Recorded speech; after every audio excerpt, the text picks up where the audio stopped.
और आज का जो हमारा वीडियो है वो है लाभ हानि के सवाल यानी प्रॉफिट एंड लॉस के क्वेश्चंस। लाभ हानि के सवाल पे ये पार्ट 3 है। इसके पहले हम 2 पार्ट कर चुके हैं। पहला क्वेश्चन ले लेते हैं। पहले क्वेश्चन में कह रहा है कि 2 पेनों का विक्रय मूल्य बराबर है, ठीक है। एक को 20% लाभ पे और दूसरे को 20% हानि पे बेचा, तो इस सौदे में कितना % का लाभ या हानि हुई। तो इस तरह के क्वेश्चंस को करने के लिए सिर्फ आपको एक चीज ध्यान रखनी है कि जब भी उसने विक्रय मूल्य बराबर दे रखा हो यहां पर, ठीक है, अगर विक्रय मूल्य बराबर है और एक पे जितना लाभ हो रहा है दूसरे पे उतनी हानि हो रही, यानी कि एक पे 20% का लाभ और दूसरे पे 20% की हानि। ये क्वेश्चन इस तरीके से भी हो सकता था कि एक पे 30% का लाभ और दूसरे पे 30% की हानि, एक पे 10% का लाभ और दूसरे पे 10% की हानि।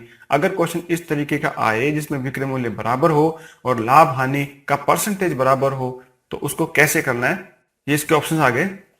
तो जब भी क्वेश्चन कुछ इस तरीके का आ रहा है तो आप क्या करेंगे, इसमें ये जो 2 संख्याएं दे रखी है इसको एज इट इज ऐसे ऊपर लिख लेना है, 20 × 20 गुणा में 100 कर देना सीधा। सबसे छोटी ट्रिक इसकी यही है कि इसको 20 गुणा में 20 करके 100 से भाग दे देना है, तो आपका आंसर आ जाएगा। 4% आंसर आ रहा है। तो अब ये 4% हमारे पास लाभ आया है या हानि आई है ये हमें पता नहीं है।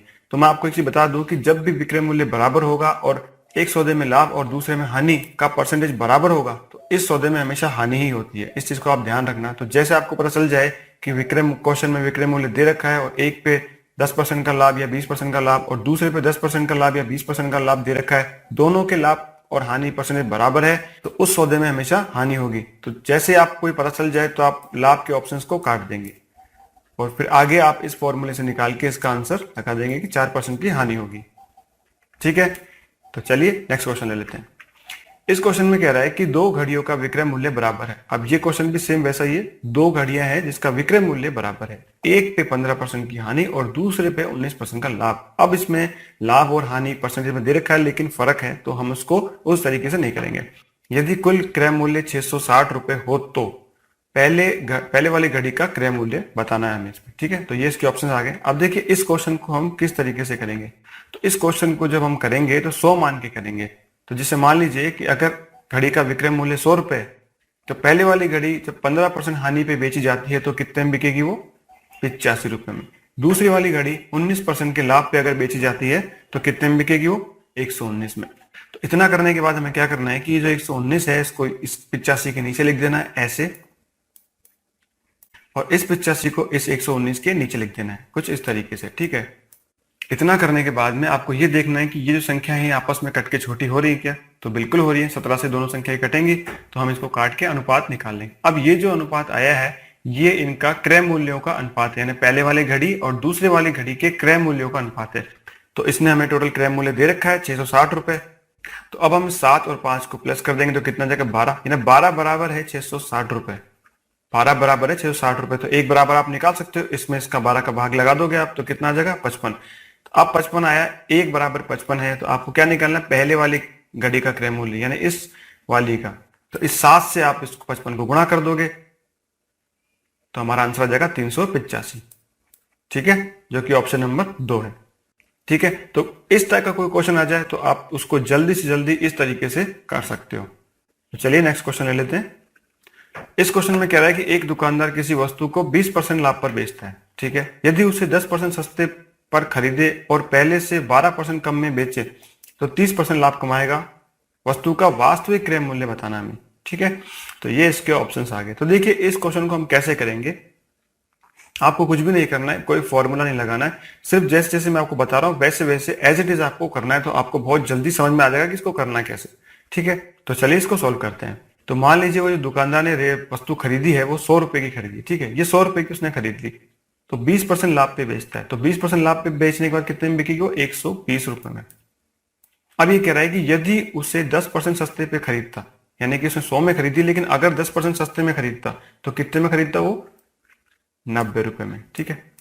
यहां तक आपको कोई दिक्कत नहीं आनी चाहिए कि ये 90 और 120% कैसे निकल के आ रहे हैं। अगर यहाँ आपको कोई दिक्कत आ रही है तो आप मेरे जो परसेंटेज के मैंने वीडियो बनाए हैं पहले वो देख लीजिए, क्योंकि उनको देखने के बाद में आपको लाभ हानि के, चक्रवृद्धि ब्याज के, साधारण ब्याज के सारे वीडियो बहुत जल्दी समझ में आएंगे। अगर वो आपने नहीं पढ़े तो ये क्वेश्चन समझने में थोड़ी सी दिक्कत आपको आ सकती है। चलिए अपने क्वेश्चन पे लौटते हैं। अब ये कह रहा है कि यदि उसे 10% सस्ते पर खरीदा, यानी कि उसने 90 रुपए में खरीदा, पहले से 12% कम में बेचे तो 30% का लाभ कमाएगा, 30% का लाभ कमाएगा, ठीक है। तो 30% का लाभ कमाएगा इस पे 90 रुपए पे, तो इसका 30% कितना हुआ, 9×27, जब 27 आप इसमें जोड़ दोगे तो आ जाएगा 117, यानी कि 117 रुपए में बिकेगा। अगर वो 90 रुपए में खरीदता है तो 117 में बेचेगा। अब कह रहा है कि पहले से 12% कम में बेचेगा, तो पहले बेच रहा था ये 120 में, अब बेच रहा है 117 में, तो इन दोनों का डिफरेंस कितना आया, 3 का। लेकिन क्वेश्चन में कह रहा है कि पहले से कम में बेचे और हमने निकाला है 3 और हमारा बिक रहा है 3 रुपए कम में। इसका मतलब ये 3 बराबर है 12, यानी कि 3 को किस संख्या से गुणा किया जाए कि 12 आ जाए, तो हमें 4 से गुणा करना पड़ेगा, तब हमारा 12 आ जाएगा, ठीक है। तो जब हमने इसको यहाँ 4 से गुणा किया था, इस 100 को जो हमने क्रय मूल्य माना था इसको भी 4 से गुणा करना पड़ेगा। जैसे इसको 4 से गुणा करेंगे हमारा आंसर आ जाएगा 400 रुपए, ठीक है। हो सकता है कि ये कॉन्सेप्ट समझने में आपको थोड़ी सी दिक्कत हो, तो आप इसको दोबारा एक बार देखिए तो आपको समझ में आ जाएगा। और इस तरीके से ही ये इस टाइप के जो क्वेश्चन होते हैं उसको आप इस तरीके से करोगे तो बहुत जल्दी इसका आंसर आ जाएगा और बिना आपके दिमाग पे जोर लगाए, ठीक है। तो चलिए नेक्स्ट क्वेश्चन ले लेते हैं। इस क्वेश्चन में कह रहा है कि एक दुकानदार 36 पीस के अंकित मूल्य पर 40 पीस खरीदता है। यदि वह 1% की छूट देता है तो उसके लाभ का परसेंट ज्ञात करो। ये इसके ऑप्शंस आ गए। तो देखिए इस क्वेश्चन को कैसे करेंगे। 36 पीस के अंकित मूल्य पर 40 पीस खरीदता है, तो हम ये मान लेते हैं कि जो 36 पीस है उन सब पे 10-10 रुपए लिखा हुआ है, यानी कि हर पीस पे 10 रुपए एमआरपी लिखी है। तो टोटल कितने रुपए हो गए, 360 रुपए, यानी 360 रुपए उसने दिए हैं और खरीदे कितने, 40 पीस। अब 40 को जब वो बेचेगा 10 रुपए के हिसाब से तो कितने रुपए के बिकेंगे, वो 400 रुपए के, ठीक है। लेकिन वो क्वेश्चन में कह रहा है कि वह 1% की छूट देता है, यानी कि इस 400 में 1% की छूट देगा। तो जब 400 का 1% कितना हुआ, 4, 400 में से 4 माइनस हो जाएगा तो कितना आएगा, 396, यानी 396 रुपए 396 रुपीज उसके पास आएंगे। 360 में उसने खरीदी है और 396 में बेच दिया, तो फायदा कितने का हुआ उसको, 36 रुपए का। यानी 360 में खरीदा है और 396 में बेचा है तो उसको फायदा हो गया 36 रुपए का। तो आपने फायदा निकाल लिया 36 रुपए का, लेकिन आपको बताना है परसेंटेज के अंदर। तो ये 36 इस 360 का कितना परसेंट है आपको ये बताना है। तो आप देख के बता सकते हो ये इसका 10% है, तो ये हमारा आंसर हो जाएगा ऑप्शन नंबर 3, ठीक है। तो चलिए नेक्स्ट क्वेश्चन ले लेते हैं। इस क्वेश्चन में कह रहा है कि एक दुकानदार किसी वस्तु को 10% के लाभ पे बेचता है। यदि वह उसे 4% सस्ता खरीदे और 18/3/4% के लाभ पर बेचे तो वह पहले से 10 रुपए अधिक पाता है।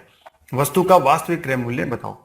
इस टाइप का एक क्वेश्चन हम पहले कर चुके हैं, तो इसको भी हम उसी तरीके से करेंगे। ये इसके ऑप्शंस आ गए।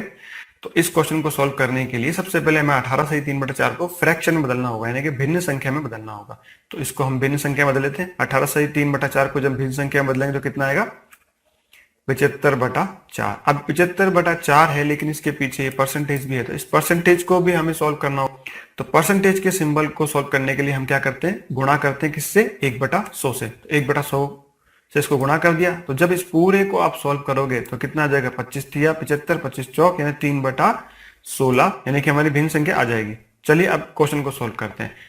मान लीजिए कि वस्तु का क्रय मूल्य 100 रुपए है, ठीक है। तो 10% लाभ पे बेचा तो कितने हो गए, 110 रुपए, ठीक है। अगर 4% सस्ता खरीदता है, यानी कि इससे 4% सस्ता खरीदता है, इसका मतलब 96 रुपए में वो खरीदता और 18/3/4 लाभ पर बेचे, यानी इस पे लाभ कमा ले कितना, वो 3/16। तो इसका जब 3/16 आप निकालोगे तो कितना आ जाएगा, यानी कि जब इसको काट दोगे आप यहाँ से 16 तो ये आ जाएगा 6 और 6 आ जाएगा 18, और जब 18 को आप इस 96 में जोड़ दोगे तो उसका विक्रय मूल्य आ जाएगा मतलब कितना, 117, यानी कि 96 रुपए का सामान जब वो 18/3/4 लाभ पे बेचेगा तो बिकेगा 114 रुपए में।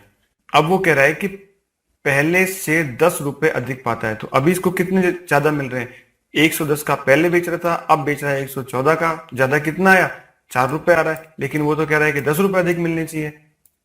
इसका मतलब ये 4 बराबर है 10, तो 4 को किस संख्या से गुणा करें कि 10 बन जाए, तो हम इसको गुणा करेंगे 2.5 से। तो जब इस 4 को हम 2.5 से गुणा करेंगे यानी 2.5 से गुणा करेंगे तो हमारे 10 आएगा। तो इसी तरीके से हमें इस 100 को भी 2.5 से गुणा करना पड़ेगा। तो 2.5 से गुणा करते हमारे पास आंसर 250 रुपए हमारा आंसर आ जाएगा, जो कि ऑप्शन नंबर फर्स्ट है, ठीक है। तो चलिए नेक्स्ट क्वेश्चन ले लेते हैं। इस क्वेश्चन में कह रहा है कि एक दुकानदार किसी वस्तु के 3/8 भाग को 8% के लाभ पर बेचता है। शेष भाग को कितने प्रतिशत लाभ पर बेचे कि कुल मिलाकर उसे 7% का लाभ हो जाए। तो देखिए इस क्वेश्चन को कैसे करना है। ये इसके ऑप्शंस आ गए। तो इस क्वेश्चन को करने के लिए सबसे पहले आप मुझे बताओ कि इस 3/8 भाग से आप क्या समझे। यानी कि अगर कोई संख्या 8 है तो उसके 3 हिस्से, तो बच गए कितने, 5 हिस्से। ये चीज आपको बहुत क्लियर होनी चाहिए कि 3/8 का मतलब क्या होता है। तो 3/8 का मतलब है कि ये 8 चीजों में से 3 चीजें, ठीक है। तो हमने टोटल मान ली है 8 चीजें। अब ये कह रहा है कि दुकानदार किसी वस्तु के 3/8 भाग को 8% के लाभ पे, यानी इस 8 में से 3 चीजों पे वो 8% लाभ कमा रहा है। तो हम इसको क्या करेंगे, इस 3 को 8 से गुणा कर देंगे सबसे पहले, क्योंकि 3 चीजों पे 8% लाभ कमा रहा है, तो 8 × 24, ठीक है। अब बच गई कितनी हमारे पास, टोटल चीजें 8 और यहाँ पे ले ली 3, तो बच गई 5। यानी 5 चीजों पे वो कितना % लाभ कमाए कि पूरा मिला के, यानी ओवरऑल इस सौदे में उसको 7% का लाभ हो जाए। तो टोटल संख्या है 8 और टोटल उसको फायदा चाहिए 7, यानी इन दोनों को गुणा कर देंगे 856, यानी कि टोटल उसको चाहिए 56 रुपए। जब 24 उसके पास आ चुके हैं तो आप यहाँ पे इसको माइनस करके निकाल सकते हो। तो 56 में से जब 24 माइनस करोगे तो आ जाएगा 32, यानी कि 32 रुपए उसको चाहिए। यानी 32 रुपए उसके पास आएंगे इस बचे हुए भाग को जब वो किसी परसेंटेज पे बेचेगा। तो वो परसेंटेज कितना होगा, उसके लिए क्या करेंगे, इस 5 को हम किससे गुणा करें कि 32 आ जाए। तो वैसे तो आप ऑप्शंस में देख के बता सकते हो कि किससे गुणा करना पड़ेगा। 6 × 5 = 30 और 5 × 20, 32 हो गया। तो ये हमारा आंसर हो जाएगा। लेकिन अगर आपको यहाँ पहुंचने में दिक्कत आ रही है तो आप इसको 32 को 5 से भाग लगा के भी इसका आंसर निकाल सकते हो। तो जब 32 में आप 5 का भाग लगा दोगे तो हमारा आंसर आ जाएगा 6.4%। तो ये हमारा आंसर है, ठीक है। तो उम्मीद करता हूं कि ये जो मैंने आपको ट्रिक समझाई है, ये जो मैंने कॉन्सेप्ट आपको बताया है, ये आपको समझ में आ गया होगा और ये क्वेश्चंस आपसे सॉल्व हो गए होंगे। अगर आपको इन ट्रिक्स में और इन कॉन्सेप्ट में कोई दिक्कत आ रही है तो आप मुझे कमेंट्स के माध्यम से बता सकते हैं। आज के इस वीडियो में इतना ही। अगर ये वीडियो आपको अच्छा लगा है तो प्लीज इसको लाइक करो, शेयर करो और अभी मेरे चैनल को सब्सक्राइब कर लो। मिलते हैं फिर एक नए वीडियो के साथ, तब तक के लिए देखते रहिए और सीखते रहिए।